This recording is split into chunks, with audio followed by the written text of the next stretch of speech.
suis venue vous parler des troubles psychotiques puisque certains d'entre vous en subissent et en vivent au quotidien.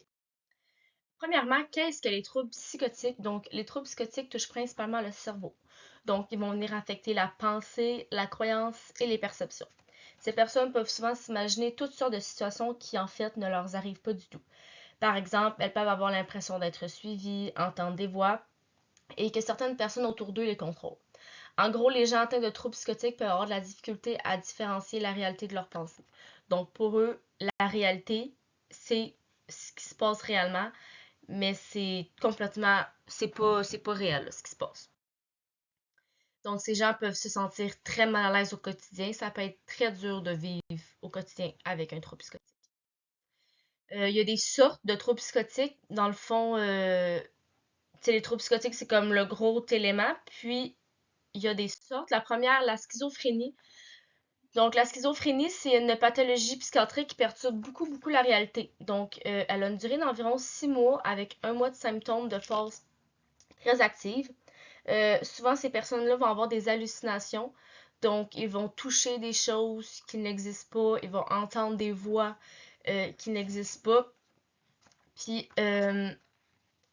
c'est ça. Puis souvent, ils vont avoir l'impression d'être suivis. Donc, ils vont se parler tout seuls, ils vont avoir peur, mais alors qu'ils n'ont pas de raison d'avoir peur. Donc, ils vont avoir beaucoup des symptômes qui sont dans le fond anormaux. Ce sont des personnes qui sont complètement déconnectées de la réalité. Donc, pour eux, ils savent plus qu'est-ce que le réel, qu'est-ce qui n'est pas réel, entre guillemets. Ces symptômes causent beaucoup de difficultés à fonctionner au quotidien. Dans le fond, il s'agit d'un trouble de la conscience. Donc, c'est très dur à guérir. Ensuite, le trouble schizoactif, il souffre des mêmes symptômes que la schizophrénie. Par contre, il ressent des troubles comme des troubles d'humeur comme la dépression ou la bipolarité. Donc, ils peuvent passer de super joyeux à super triste en quelques minutes, là. Les troubles délirants, donc ça va vraiment venir affecter plus la pensée. Donc, dans le fond, ces personnes-là vont être persuadées qu'ils vont être quelque chose ou ils vont être persuadées d'une perception qui est complètement impossible. Comme par exemple, ils sont persuadés qu'ils ont des super pouvoirs ou ils sont persuadés qu'une vedette est folle amoureuse d'eux alors qu'au final, la vedette, elle sait même pas c'est qui. Donc, ils sont beaucoup dans l'imaginaire. L'épisode psychotique, bref, ça affecte beaucoup la réalité. C'est un peu comme la schizophrénie. Fait qu'ils ont beaucoup des idées délirantes, des hallucinations. La différence, c'est qu'elles vont vraiment venir apparaître d'une façon soudaine. Donc, souvent, ça déclenche lors d'un stress primaire. Fait que ce soit un décès, un divorce, un événement choquant de leur vie, c'est là que les symptômes vont apparaître. Puis après ça, après un mois environ, ça repart et la personne continue le reste de sa vie comme si rien n'était. Ensuite, il y a le trouble psychotique qui est induit par une substance. Donc ça le dit. C'est que les symptômes, ils viennent après avoir consommé. Fait que ça soit de l'alcool, que ça soit de la drogue, que ça soit des médicaments. Donc, ça va survenir des symptômes.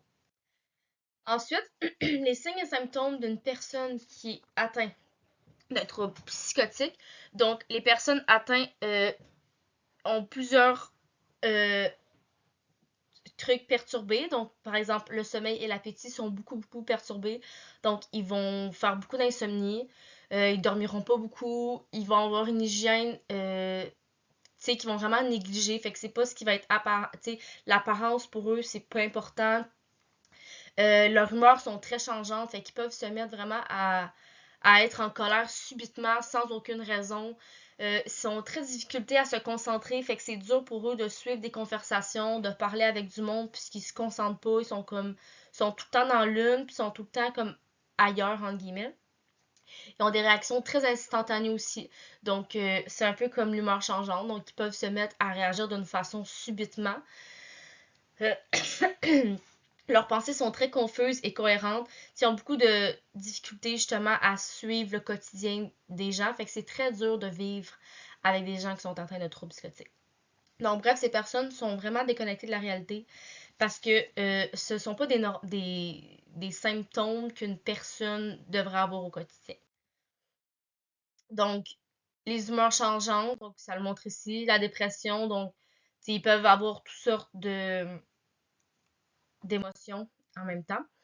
Alors, il y a des soins puis il y a des services qui sont offerts pour ces personnes. Donc, effectivement, on veut les aider. Donc, l'efficacité est reconnue pour faire un suivi. Donc, la majorité des cas que ceux qui ont des troubles psychotiques, ça va être traité par une combinaison d'activités de réadaptation. Donc, les experts recommandent généralement un suivi psychosocial pour aider la personne présentant un trouble psychotique à prendre le cours de sa vie, malgré les psychoses qu'ils font. Par exemple, de l'éducation psychologique ou l'apprentissage des stratégies d'adaptation. Donc, consulter beaucoup, puis faire un suivi, ça peut être très important. Euh, Après ça, une psychothérapie peut être ensuite offerte. Et sinon, la psychologue peut dire, on va t'administrer des médicaments, ce qui va aider. Donc, il y en a deux ici qui s'appellent la neuroleptique et l'antipsychotique.